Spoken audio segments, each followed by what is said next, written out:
চার পাঁচ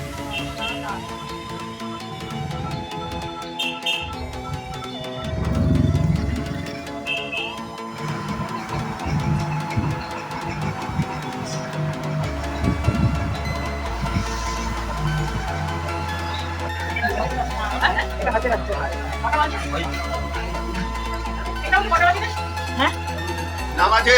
হ্যাঁ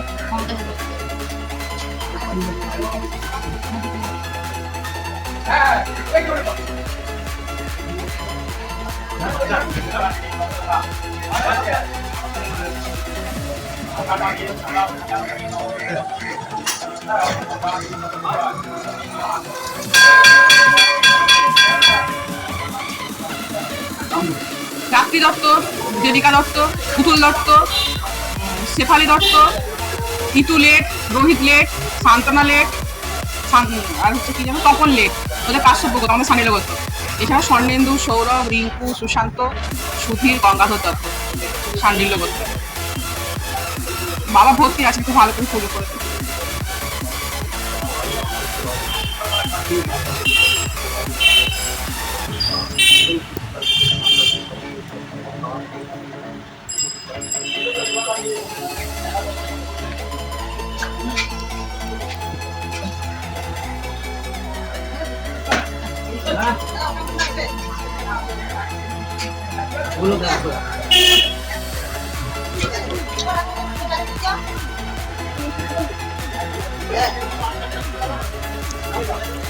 বসে মিষ্টি দোকান আমি দিয়ে এখানে চলে গেছিলাম। ঠাকুমার সাথে কার কার বলতে বললে একদিন নিয়ে এসেছি।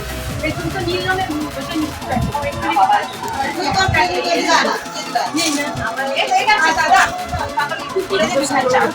মিষ্টি দশমী তিথির মধ্যে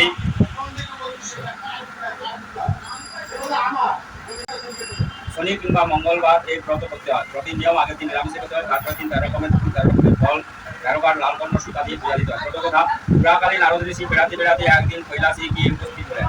সেখানে শিব ও দুর্গাকে প্রণাম করে ঋষি জিজ্ঞাসা করলেন, প্রভু আপনি তো মঙ্গলময় আর সব রকম মঙ্গলের কারণ, এখন বলুন তো কি ব্রত করলে মানুষের সব রকম বিপদ থেকে মুক্তি পেতে পারে। নারদের কথা শুনে মহাদেব বললেন, যে স্ত্রীলোক বিপদারী ব্রত করে সেই সব বিপদ থেকে উদ্ধার পায়। নারদ জিজ্ঞাসা করলেন, পূর্বে এই ব্রত কি করেছিলেন, তার নিয়ম কি, এই ফল কি অনুগ্রহ করে আমাকে বলুন।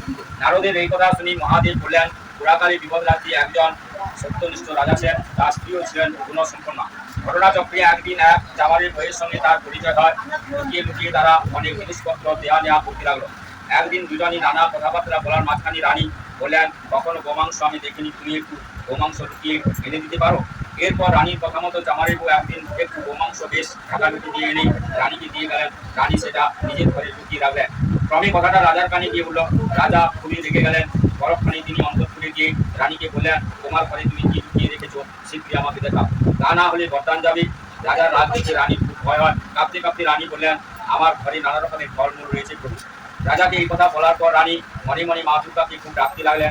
রানী মনে মনে বললেন, মা বিপদদারিণী, আমি খুব বিপদে পড়েছি, আমায় আশ্রয় দাও মা, এই বিপদ থেকে উদ্ধার করো মা, আমি সারা জীবন তোমার ব্রত পালন করব।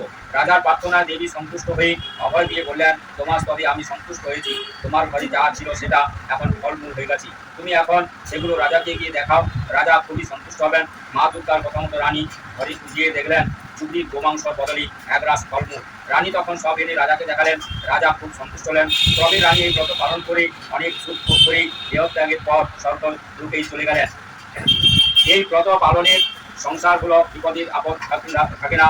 মা বিপদারিণী সকল বিপদ থেকে রক্ষা পায়। নমো দুর্গে দুর্গে মহাভাবী দুর্গেত্তম দুর্গতি নাশিনী দুর্গা শিবা সমাধাত্রী সাহা সদা নমস্তুতে মহিষগ্নি মহামায়ী চামুণ্ডী মুন্ড মালিনী আয়ু আরোগ্যম বিজয়ম দেবী দেবী নমস্তুতে। নমো কালী কালী মহাকালী কালিকী পাপহারিণী ধর্ম কাম পদী দেবী নারায়ণ নমস্তুতে। এস পুষ্পাঞ্জলি সপরিবারায় সবাহনায় যোগিনী কোটি পরিকৃতায়ী বিষ্ণুদেব নারায়ণ সহিত ভবতারিণী কালিকা দেবৈ নম বিপদারিণী মুক্তা দেবৈ নম সর্বেভ্যো দেবীভ্যো নম।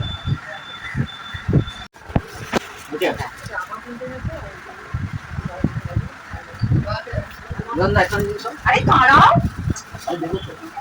ওনাকে পড়িয়ে